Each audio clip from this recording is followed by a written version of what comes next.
Good morning, मी Manali. News 18 लोकमतमध्ये आपलं स्वागत. आपण पाहताय सकाळच्या बातम्या आणि या सगळ्या बातम्या आपण थोडक्यात पाहणार आहोत. पाहूयात राज्यातल्या आणि देशभरातल्या बातम्या स्पीड न्यूजमध्ये. उकाड्यानं हैराण मुंबईकरांना मान्सूनपूर्व पावसानं काहीसा दिलासा दिला. शहराच्या अनेक भागामध्ये मध्यरात्री पावसाच्या सरी कोसळल्यात. अर्धा पाऊण तास कोसळलेल्या या पावसानं तापमानात काहीशी घट झाली आहे. वादळ वारा आणि जोरदार पावसानं मनमाड शहर परिसराला झोडपून काढले. वाऱ्याचा जोर इतका होता की शेकडो झाडं उन्मळून पडली आहेत. अनेक घरं, शाळा, दुकानं यांची छप्पर उडाली असून रेल्वे रुळावर सुद्धा झाडं पडल्यानं वाहतुकीवर परिणाम झाला असून ठिकठिकाणी विजेचे खांब पडल्यानं वीज पुरवठा खंडित झालाय.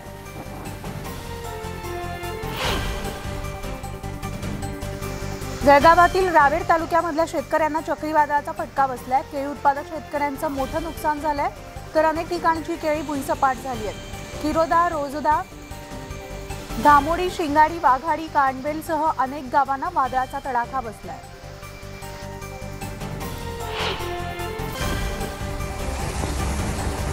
बारामती शहर आणि परिसरात पावसानं दमदार हजेरी लावली. अचानक झालेल्या पावसामुळे नागरिकांची तारांबळ उडाली.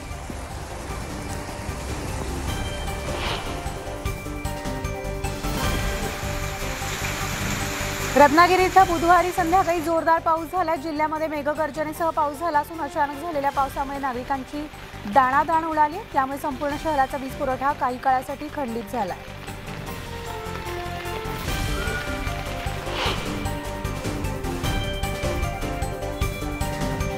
पंढरपूर शहर परिसरामध्ये मुसळधार पावसासह विजांचा कडकडाट झाला आणि त्यामुळे उकाड्यामुळे हैराण झालेल्या नागरिकांना दिलासा मिळाला, तर शेतकरी सुद्धा हवालदिल झाले.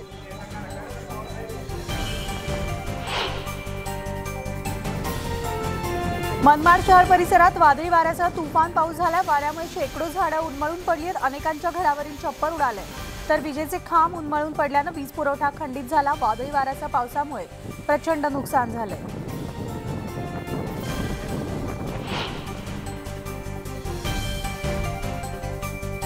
मुंबईमधल्या बांद्रा शास्त्रीनगर इथं एक दुमजली इमारत कोसळली. ही इमारत कोसळून एका रहिवाशाचा मृत्यू झाला आणि 16 जण जखमी झालेत. तर शास्त्रीनगरमध्ये वेस्टर्न एक्सप्रेस हायवेजवळ असलेल्या महाराष्ट्र नगरमध्ये ही इमारत होती आणि जखमींना नजीकच्या भाभा रुग्णालयात दाखल करण्यात आले. मध्यरात्री 12:15च्या सुमारास अचानक ही इमारत कोसळली. तळमजल्यावरील सर्व नागरिक सुखरूप असून पहिल्या मजल्यावरील 6 जणांना किरकोळ दुखापत झाली आहे.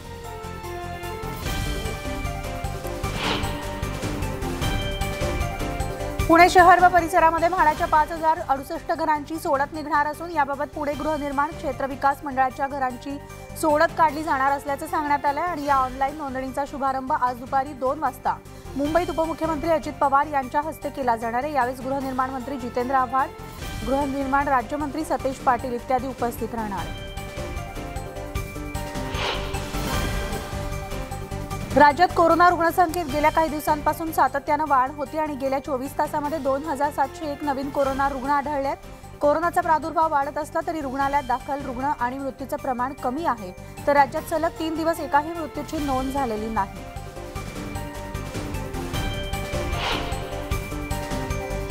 महाराष्ट्रासह देशात कोरोना रुग्णांमध्ये मोठी वाढ झाली आहे. वाढता संसर्ग लक्षात घेता डीजीसीएनं एक नवी नियमावली जाहीर केली आणि आता विमानातून प्रवास करणाऱ्या नागरिकांना मास्क वापरणं अनिवार्य केलंय.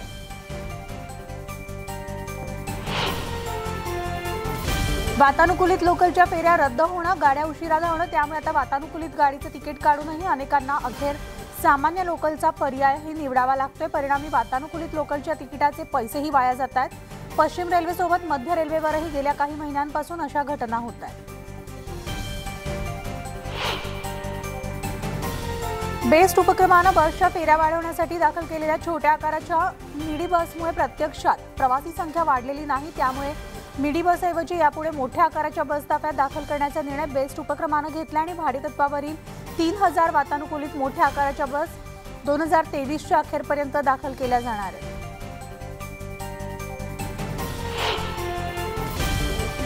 विना हेल्मेट बाईकवर मागे बसणाऱ्यांसाठी आजपासून मुंबई वाहतूक पोलीस विशेष मोहीम राबवणार आहेत. जर तुम्ही फिरण्यासाठी बाईकवर मागे बसण्याचा विचार करत असाल तर मग तुम्हाला हेल्मेट बंधनकारक आहे.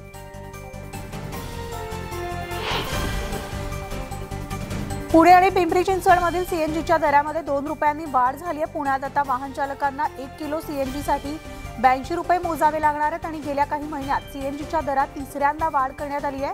स्थानिक गॅसची कमतरता आणि आयात गॅस महाग झाल्यामुळे सीएनजीच्या दरात सतत वाढ होती आहे।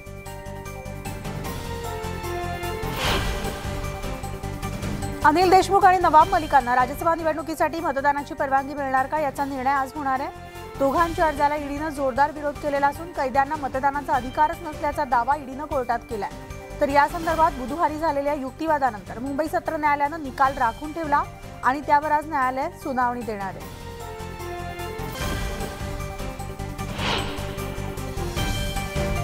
भीमा कोरेगाव प्रकरणी आयोगाचे काम सुरू आहे। दरम्यान या प्रकरणामध्ये राज्याचे मुख्यमंत्री, शिवसेना प्रमुख उद्धव ठाकरे, मनसे अध्यक्ष राज ठाकरे यांच्यासह प्रमुख 5 पक्षांच्या पक्षप्रमुखांना आयोगाकडून समन्स पाठवण्यात आले। तर शिवसेना, मनसे, वंचित बहुजन आघाडी आणि रिपब्लिकन आठवले गट यांच्या पक्षांच्या प्रमुखांना हा समन्स पाठवण्यात आला।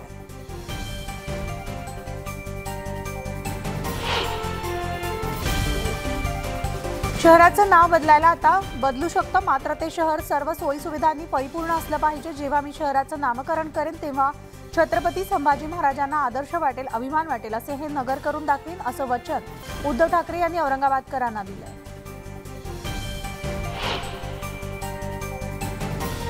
नामर्दांचं हिंदुत्व तुम्ही आम्हाला शिकवू नका। मर्द असाल तर आधी काश्मीरी पंडितांना सुरक्षा द्या। बाळासाहेब नसते तर तुम्ही दिल्ली काबीज केली असती का, असा सवाल उद्धव ठाकरेंनी उपस्थित केला आहे।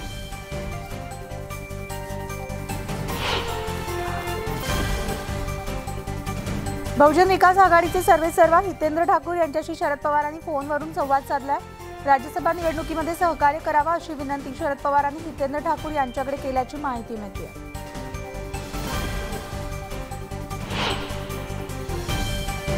आघाडीच्या नेत्यांची मुंबईमध्ये बैठक पार पडली। सगळ्यांना मवियाची भूमिका समजावून सांगण्यात आली आणि त्यामुळे मवियाचे 4ही उमेदवार निवडून येणार असल्याचा विश्वास बैठकीनंतर बाळासाहेब थोरातांनी व्यक्त केलाय।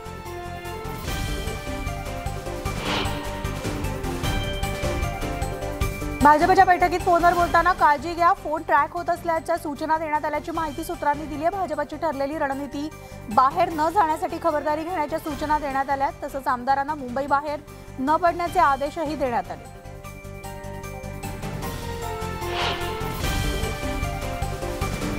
सरकार येत असतं आणि जात असतं, पण आमदार फोडायचे नसतात, असा टोला असलम शेख यांनी भाजपला लगावलाय।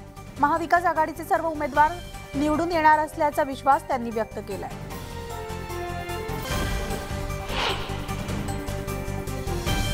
राष्ट्रवादीचे नेते एकनाथ खडसे यांना मोठा दिलासा मिळालाय। घर खाली करण्याच्या ईडीने दिलेल्या नोटीसीला दिल्ली हायकोर्टानं स्थगिती दिली आहे। खडसेंचे वकील मोहन टेकवडे यांनी ही माहिती दिली असून एकनाथ खडसेंना आता घर खाली करावं लागणार नाही।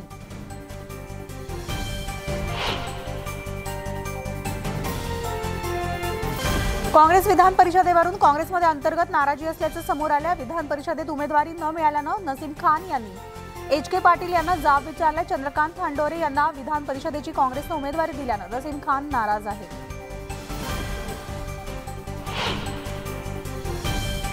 अकोला शहरामधील अग्रसेन चौकामध्ये शाळेजवळ अधिकृतपणे खाद्य विक्री करणाऱ्या वाहन चालकांवर वाहतूक पोलीस आणि आरटीओनं कारवाई केली आहे। या गाड्यांमध्ये सर्रासपणे घरगुती सिलेंडर वापरले जायचे। अत्यंत वर्दळीच्या परिसरात दारुड्यांचाही वावर होता, त्यामुळे अनेक तक्रारी पोलिसांना करण्यात आल्या आणि या तक्रारीवरून पोलिसांनी तब्बल 12 गाड्यांवर कारवाई केली आहे।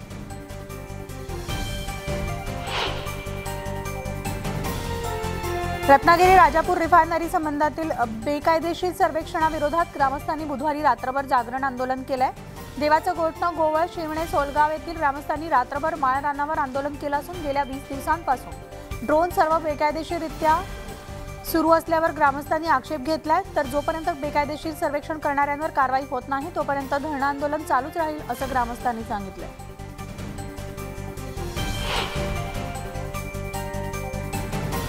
जगद्गुरू संत तुकाराम महाराजांच्या पालखीचं 20 जूनला पंढरपूरकडे प्रस्थान होणार आहे। पालखी प्रस्थानापूर्वी चांदीच्या पालखी रथाला सजवण्याच्या कामाला सुरुवात झाली आहे। तब्बल 2 वर्षांनंतर पालखी रथ पंढरपूरकडे जाणार असून रथाची डागडुजी देहू संस्थानकडून करण्यात आली आहे।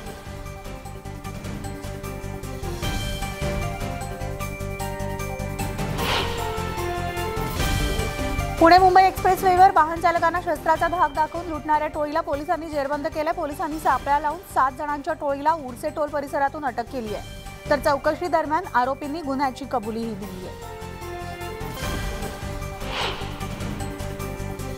भाजपच्या नुपूर शर्मा विरोधात पिंपरी पोलीस स्टेशनमध्ये गुन्हा दाखल करण्यात आलाय। मोहम्मद पैगंबर यांच्याविषयी नुपूर शर्मांनी वादग्रस्त वक्तव्य केलं होतं आणि त्यानंतर राष्ट्रवादी युवक काँग्रेसचे अध्यक्ष इम्रान शेख यांच्या तक्रारीनंतर गुन्हा दाखल करण्यात आलाय।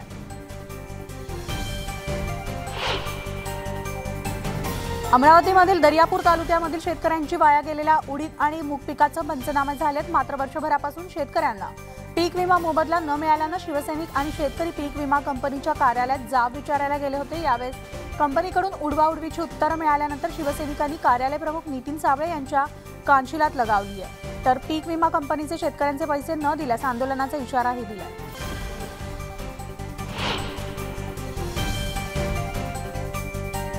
भुसावळमधील रामदेवबाबा नगर रोहित कोपरेकर या तरुणाचा खून करून शेतात मृतदेह फेकून देण्यात आल्याची घटना उघडकीस आली होती। दरम्यान गुन्हा दाखल झाल्यावर जळगाव एलसीबी आणि भुसावळ बाजारपेठ पोलिसांनी दोघांना अटक केली आहे। मृत रोहितच्या मित्रांनीच दारू प्यायल्यावर त्याची दगडाने ठेचून हत्या केल्याचं निष्पन्न झालंय।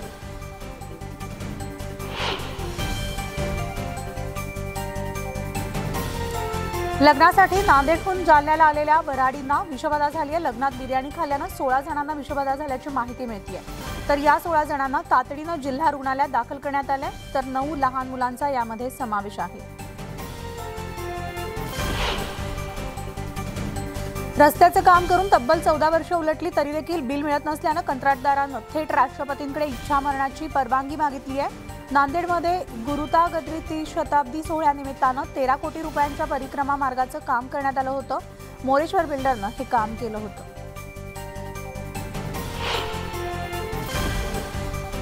नॅशनल हायवेज असोसिएशन ऑफ इंडियाच्या कन्सल्टंट्सनी सलग 75 किलोमीटर्स लांबीचा बिटुमिनस कॉन्क्रीट रस्ता 105 तास आणि 33 मिनिटांच्या कालावधीत बांधून पूर्ण केलाय आणि या विक्रमाची नोंद गिनीज बुक ऑफ वर्ल्ड रेकॉर्डमध्ये झाली आहे। राष्ट्रीय महामार्ग क्रमांक 53 वरच्या अमरावती ते अकोला या शहरांदरम्यानचा रस्त्याचा भाग यामध्ये बांधण्यात आलाय।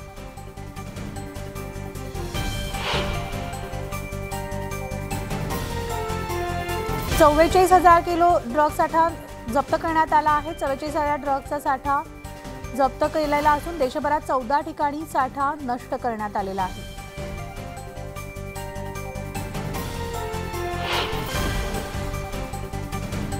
नवी मुंबईमधील तळोजा इथं 215 कोटींच्या अंमली पदार्थ नष्ट करण्यात आलेत। मुंबई आणि इतर भागातून हस्तगत करण्यात आलेले अंमली पदार्थ नष्ट करण्यात आले असून एकूण 2043 किलो ड्रग्ज नष्ट केलेत। त्याची किंमत 215 कोटी असल्याची माहिती आहे।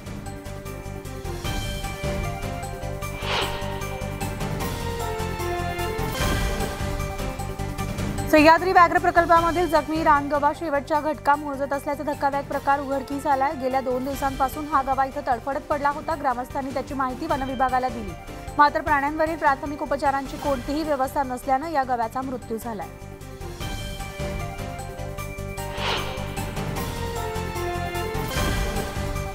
अहमदनगर जिल्ह्यामधील राहता तालुक्यात ऊसतोड सुरू असताना सापडलेल्या बिबट्याच्या पिल्लाला जीवदान देण्यात आले। शेतकऱ्यांनी दूध पाजून या पिल्लाला वनविभागाकडे सुपूर्त केले। अवघ्या 1 महिन्याच्या या गोंडस पिल्लाचा दूध पितानाचा व्हिडिओ समोर आलाय।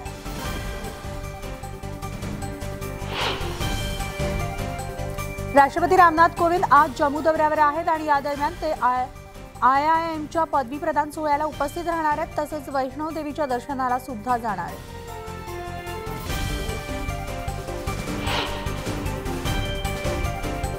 दिल्लीचे आरोग्य मंत्री आणि आम आदमी पक्षाचे ज्येष्ठ नेते सत्येंद्र जैन यांना ईडीनं 9 जूनपर्यंत कोठडी दिली होती। त्यांची कोठडी आज संपत असून सत्येंद्र जैन यांना आज न्यायालयासमोर हजर केलं जाणार आहे।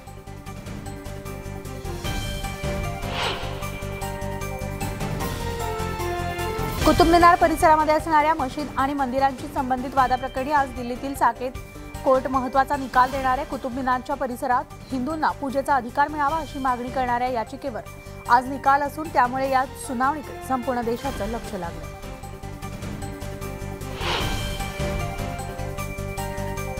पाटणाच्या गंगा हायवेवर थरारक अपघात कॅमेऱ्यात कैद झालाय। तर एक भरधाव बाईकस्वार विरुद्ध दिशेने येणाऱ्या स्कूटी चालकाला धडकला आणि ही धडक इतकी जबरदस्त होती की स्कूटी चालकासह मागे बसलेली तरुणी दोघंही रस्त्याच्या कडेला फेकले गेलेत आणि या अपघातामध्ये दोन्ही गाड्यांचं मोठं नुकसान झालंय।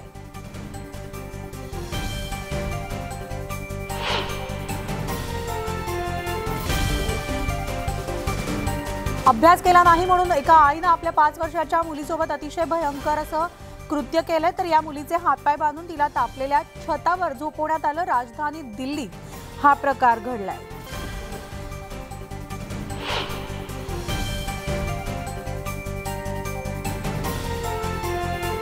मध्य प्रदेशमधील पन्नामध्ये पुन्हा एकदा खाण मजुरांचं नशीब फळफळलं आहे।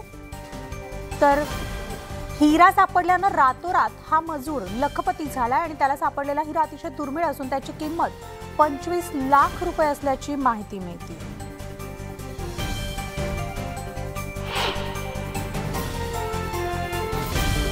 भारत लवकरच सुमारे 1.2 मिलियन टन गहू निर्यात करण्यास मान्यता देण्याची शक्यता आहे। याआधी भारत सरकारनं गेल्या महिन्यात गव्हाच्या निर्यातीवर बंदी घातली होती आणि त्यामुळे आता मोठ्या प्रमाणात गहू बंदरांवर जमा झालाय। त्यानंतर आता सरकार 1.2 मिलियन टन गहू बाहेर पाठवण्याची परवानगी देऊ शकते। भारत सरकारनं मोठा निर्णय घेत 14 मेला गव्हाच्या निर्यातीवर बंदी घातली होती।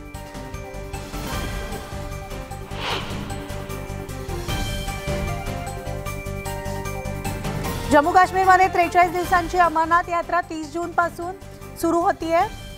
त्यानंतर अशा परिस्थितीमध्ये पोलिसांकडून सुरक्षेचा आराखडा तयार करण्यात आलाय। जम्मू काश्मीरचे पोलीस महासंचालक दिलबाग सिंग यांनी बुधवारी अमरनाथ यात्रेच्या सुरक्षेसाठी अनेक छावण्यांना भेटी दिल्या। त्या दरम्यान त्यांनी केंद्रीय राखीव पोलीस दलाच्या अधिकाऱ्यांसह यात्रेकरूंना सुरक्षा पुरवली।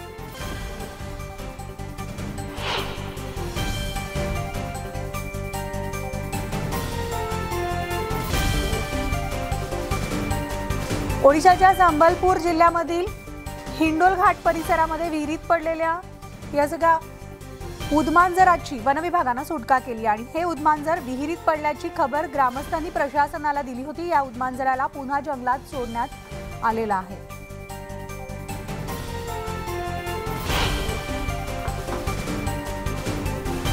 ओडिशा राज्यातील भुवनेश्वरमध्ये एका खवले मांजराची पोलिसांनी सुटका केली। तस्करीसाठी हे खवले मांजर आणण्यात आलं होतं। गुप्त माहितीच्या आधारे पोलिसांनी तातडीनं कारवाई करत एका तस्कराला अटक केली।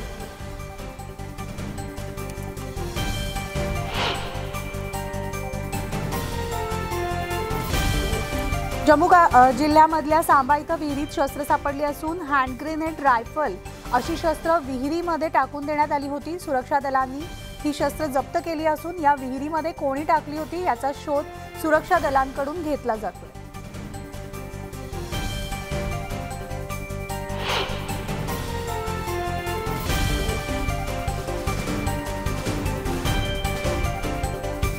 उत्तराखंडमधील हरिद्वारमध्ये एका ज्वेलर्सच्या दुकानामध्ये दरोड्याचा प्रयत्न उधळून लावण्यात आलाय। तर दरोडेखोर बंदुकाची धाक दाखवत दुकानामध्ये शिरले आणि दागिने लुटण्याचा प्रयत्न करू लागले, पण दुकान मालकानं धाडस दाखवत या दरोडेखोरांना प्रतिकार केला आणि त्यानंतर स्थानिक नागरिकांच्या मदतीनं या दरोडेखोरांना पकडण्यात आले।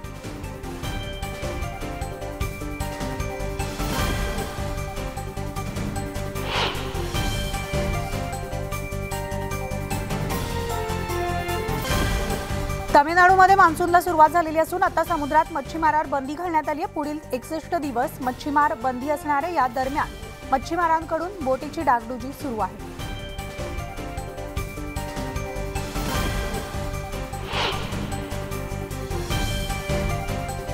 उत्तराखंडमधील हरिद्वार इथं गंगा दसऱ्यानिमित्तानं भक्तांनी गर्दी केली होती। या पवित्र दिवसाच्या पार्श्वभूमीवर गंगा नदीत स्नानासाठी मोठी झुंबड उडाली होती।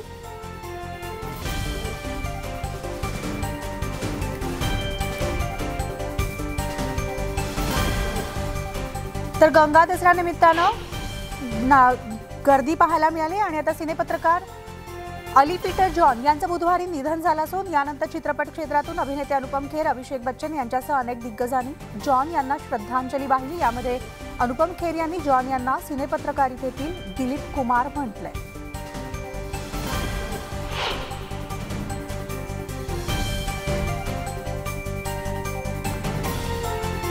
हिमाचल प्रदेशची राजधानी शिमला इथं फूड फेस्टिवलचं आयोजन करण्यात आलं आणि या फूड फेस्टिवलमध्ये खास हिमाचल प्रदेशमधील खाद्य संस्कृतीचा अनुभव इथं आलेल्या पर्यटकांना घेता येणार आहे। हिमाचलमधील वैविध्यपूर्ण खाद्यपदार्थांचा मोठ्या संख्येने आस्वाद घेताना पर्यटक दिसून येत आहेत।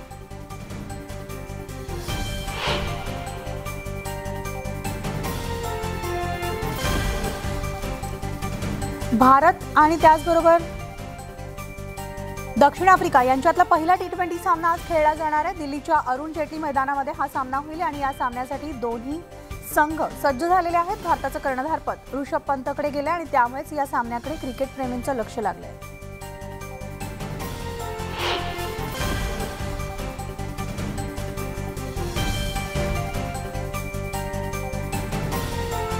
तर भारत आणि दक्षिण आफ्रिकेतील टी20 मालिकेच्या पहिल्या सामन्याला एक दिवस उरलेला असताना कर्णधार के.एल. राहुल दुखापतीमुळे मालिकेबाहेर गेला आणि कुलदीप यादव यालाही दुखापत झाल्यानं तोही सामन्यांना मुकणार आहे। राहुलच्या अनुपस्थितीमध्ये ऋषभ पंतला कर्णधारपद सोपवण्यात आलं असून हार्दिक पांड्या उपकर्णधार असतील।